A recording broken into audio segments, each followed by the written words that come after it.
사도신경으로 신앙 고백 드리시겠습니다. 전능하사 천지를 만드신 하나님 아버지를 내가 믿사오며 그 외아들 우리 주 예수 그리스도를 믿사오니 이는 성령으로 잉태하사 동정녀 마리아에게 나시고 본디오 빌라도에게 고난을 받으사 십자가에 못 박혀 죽으시고 장사한 지 사흘 만에 죽은 자 가운데서 다시 살아나시며 하늘에 오르사 전능하신 하나님 우편에 앉아 계시다가 저리로서 산 자와 죽은 자를 심판하러 오시리라. 성령을 믿사오며 거룩한 공회와 성도가 서로 교통하는 것과 죄를 사하여 주시는 것과 몸이 다시 사는 것과 영원히 사는 것을 믿사옵나이다. 아멘. 함께 은혜 나누실 말씀은 사도행전 9장 26절부터 31절까지의 말씀입니다. 신약성경 202면에 있습니다. 사도행전 9장 26절부터 31절까지의 말씀입니다. 신약성경 202면에 있습니다. 사도행전 9장 26절부터 31절까지의 말씀을 다 찾으신 줄 알고 제가 봉독해 올리도록 하겠습니다.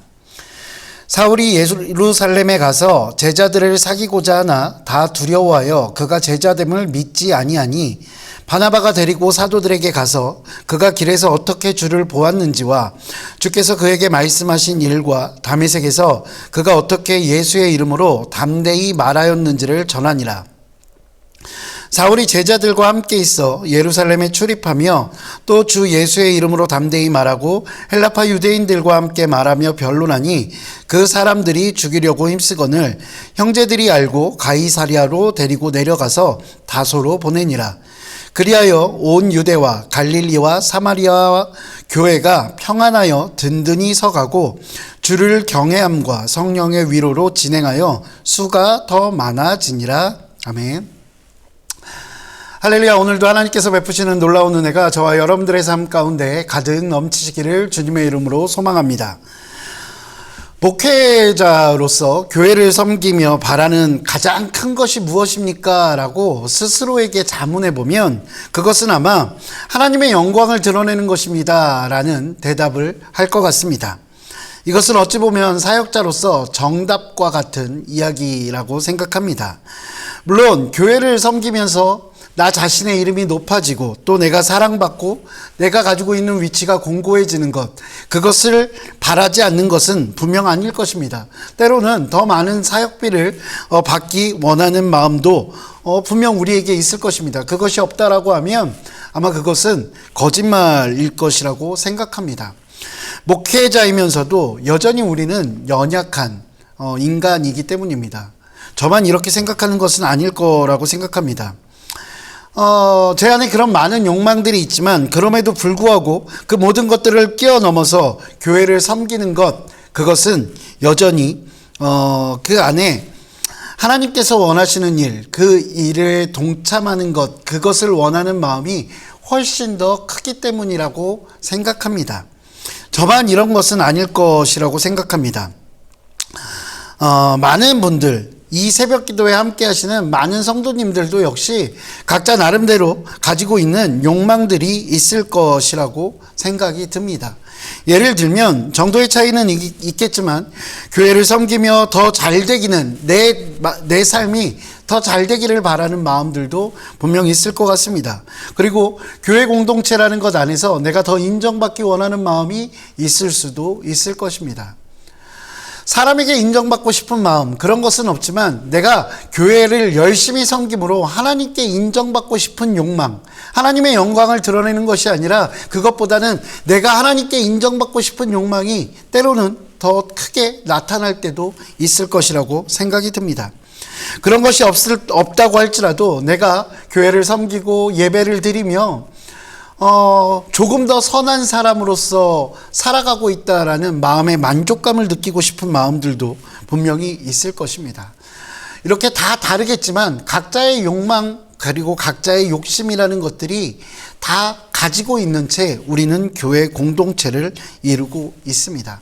그러나 그럼에도 불구하고 여전히 교회를 섬기고 교회 공동체 안에 속해 있는 모든 이들, 그들 가운데는 공통적으로 가지고 있는 한 가지 큰 욕망이 있습니다. 그 욕망은 무엇이냐면 바로 오늘 설교의 제목처럼 내가 속한 교회가 평안하고 든든하게 서 가는 것입니다. 이것은 사실 개인적인 욕망이라고 볼 수는 없을 것입니다. 왜냐하면 교회가 든든히 쓰고 그 교회가 평안함을 통해서 앞서 말씀드렸던 것처럼 정답과 같은 하나님의 영광을 드러낼 수 있기 때문입니다. 그렇습니다. 우리는 각자의 작은 욕망들을 부정할 수는 없지만 그럼에도 불구하고 여전히 하나님의 원하시는 교회가 만들어지기를 원하고 살아가는 사람들이라는 것입니다. 어떻게 보면 하나님의 영광을 드러낸다라는 것이 조금 추상적인 목표일 수 있지만 내가 속한 교회가 평안하고 든든히 서가는 것, 그것이 어떻게 보면 우리가 이루어갈 수 있는 현실적인 목표가 될 수 있지 않을까라고 생각합니다. 여러분 한번 생각해 보십시오. 우리 동부순복음교회가 영적으로도 재정적으로도 그리고 신학적으로도 든든하기를 원하시지 않으십니까? 그것은 어떻게 보면 우리 교회 성도라면 공통적으로 가지고 있는 소망일 것입니다.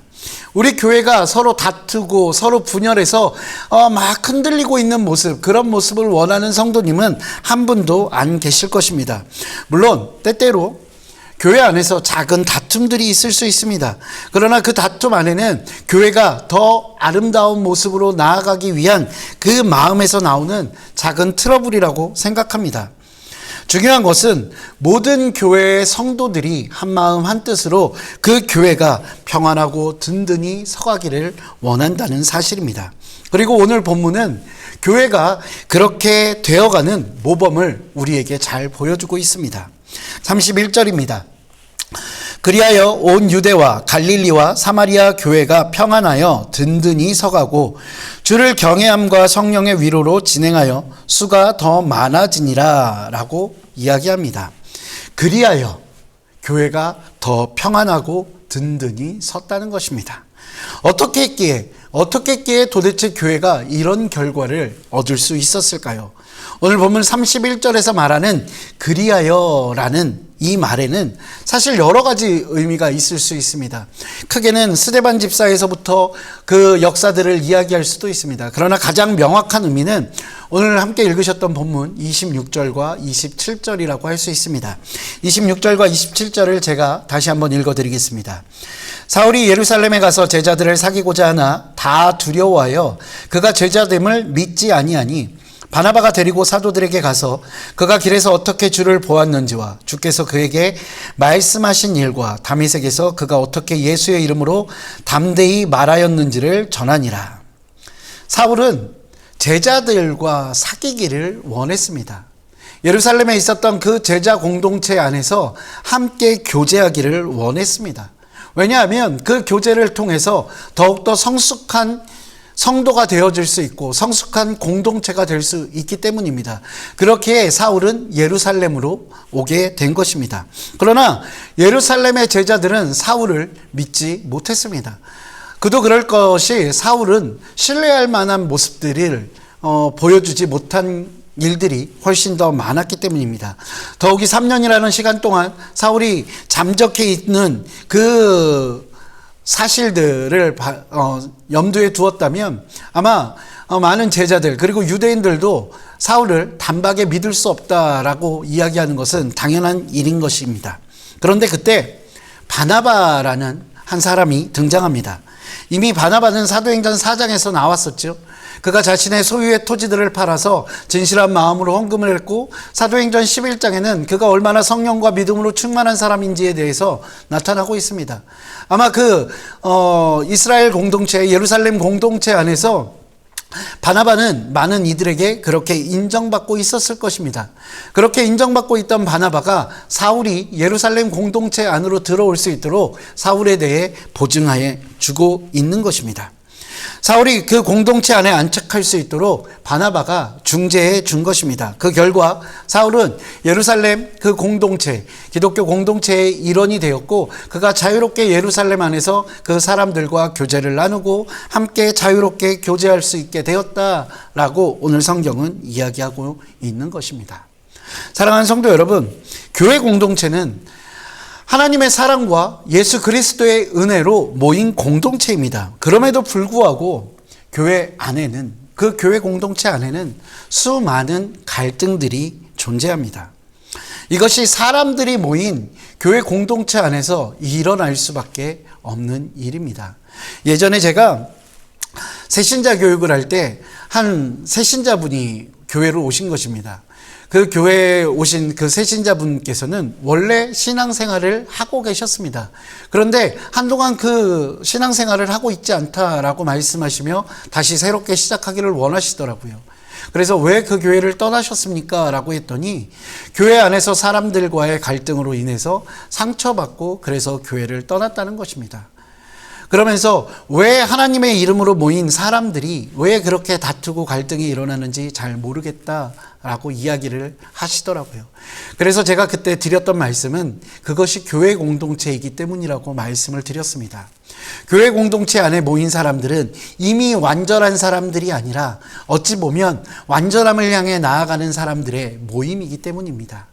그렇기에 우리가 모여있는 이 교회 공동체 안에 끊임없이 갈등과 또한 다툼들이 벌어질 수 있는 것입니다. 실제로 조 안에서, 때로는 교구 안에서, 때로는 교구와 교구끼리 서운함이 생기기도 하고 오해가 생기기도 하고 다툼이 생기기도 하는 것이 우리의 현실입니다. 그런 현실 가운데 필요한 것, 그것은 바로 오늘 본문에서 나타난 바나바와 같은 사람입니다. 갈등과 오해를 외면하고 그냥 그 다툼에 편승하는 사람이 아니라 그 갈등의 파도 앞에 서서 함께 공감하고 그것을 해결하며 중재해 줄 사람이 필요하다는 것입니다. 그런데 중요한 것은 그런 사람을 찾는 것이 중요한 것이 아니라 바로 저와 여러분이 그런 사람이 되어야 한다는 것입니다. 물론 교회가 안정되고 성장하는데 그 무엇보다 중요한 것, 그것은 성령님의 함께하심과 성령님의 인도하심과 성령님의 역사하심입니다. 그러나 성령님의 역사하심을 바라며 그 자리에 그냥 앉아 있다면, 공동체를 위해 헌신하지 않는다면 그 공동체는 다가오는 어려움에 무너질 수밖에 없는 것입니다. 성령의 역사하심, 인도하심을 믿고 사랑하는 마음과 기도하는 마음으로 많은 갈등들, 내가 속한 공동체 안에서 그 벌어지는 많은 어려움들, 그 앞에서 뒷걸음질 치는 것이 아니라 중재자로서의 그 역할을 감당할 때 내가 가지고 있는 나의 욕망과 욕심들, 내 생각들을 내려놓고 양보하고 서로를 품어줄 수 있는 교회 공동체, 그 공동체 안에 사람이 되어질 때 우리의 교회 공동체는 건강해지고 교회는 든든해지는 것입니다. 이것을 기억하시고 바나바와 같이 교회 공동체를 아름다운 마음으로 섬겨가는 저와 여러분 되시기를 주님의 이름으로 축원드립니다. 기도하시겠습니다. 사랑과 은혜가 풍성하신 아버지 하나님, 주님 감사합니다. 너무나 연약하고 부족한 우리들, 많은 욕심과 또한 갈등을 가지고 교회 공동체 안에 또한 하나님께서 세우신 예수님 머리 되시고 또한 우리가 그 교회 공동체 안에 살아갈 수 있도록 불러주시니 정말로 고맙고 감사합니다. 하나님, 그 가운데 때때로 우리가 많은 갈등들 앞에서 고민하고 또한 아파할 때 하나님, 우리가 그 갈등에 집중하는 자가 아니라 그 모든 것들을 해결하기 원하시는 주님을 집중하게 하시고 또한 주님의 마음을 품게 하여 주시옵소서. 그를 통해서 그 많은 어려움들 가운데 그 갈등을 해결해 나가는 귀한 하나님의 사람으로서 살아갈 수 있도록 주께서 인도하여 주시옵소서. 우리로 인해, 나로 인해 교회가 건강해지고 든든해지고 또한 튼튼해지며 부흥하는 역사를 목도할 수 있도록 주께서 인도하여 주시옵소서. 주님 감사합니다. 이 모든 말씀 우리 주 예수 그리스도 이름으로 기도합니다. 아멘. 하늘에 계신 우리 아버지여, 이름이 거룩히 여김을 받으시오며 나라가 임하시오며 뜻이 하늘에서 이루어진 것 같이 땅에서도 이루어지이다. 오늘 우리에게 일용할 양식을 주시옵고 우리가 우리에게 죄 지은 자를 사하여 준 것 같이 우리 죄를 사하여 주시옵고 우리를 시험에 들게 하지 마시옵고 다만 악에서 구하시옵소서. 나라와 권세와 영광이 아버지께 영원히 있사옵나이다. 아멘.